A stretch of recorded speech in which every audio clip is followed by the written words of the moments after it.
Une femme travaillant dans un garage ou mettant la patte dans le cambouis, c'est une scène plutôt inhabituelle au Sénégal. Cependant, être une femme et exercer un métier d'homme est une chose de plus en plus répandue dans ce pays. En effet, c'est avec courage que des centaines de femmes bousculent les traditions et décident de devenir maçonnes, conductrices de taxi ou encore mécaniciennes. Vous savez, ici en Afrique, nous on a nos réalités. D'habitude, les femmes, on les trouve souvent à la maison. Donc, pour voir une femme qui fasse ce métier, c'était un peu compliqué au début. Mais au fil du temps, par finir, la famille a pu comprendre que c'est un métier noble et que nous l'aimons, c'était l'essentiel. Et par finir, elles ont fini par accepter. À en déplaire aux plus conservateurs, c'est pour faire face à la pénurie d'emplois ou encore par choix qu'elles se dirigent de plus en plus vers des métiers jusqu'alors réservés aux hommes. J'aimais beaucoup bricoler lorsque j'étais petite. J'aimais beaucoup bricoler quand même. Et lorsque j'étais au lycée aussi, il y avait trop de grèves. Donc je me suis dit que je vais me trouver une formation pour avoir rapidement un emploi.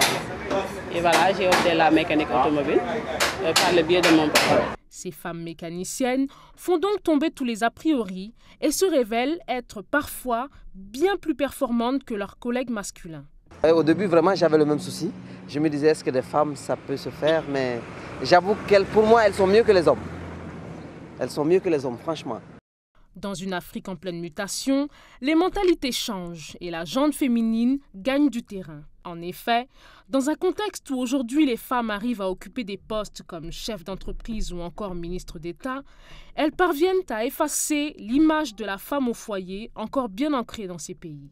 Maintenant, le fait de sortir de ces maisons, de rejoindre cet espace où elles vont trouver des hommes qui sont établis avant elles, c'est ça le grand défi et c'est ça justement qu'il nous faut relever et être à côté des hommes pour leur dire que les femmes doivent être aussi des partenaires des hommes pour la construction de leur société à tous les plans, social, économique, culturel, religieux, etc.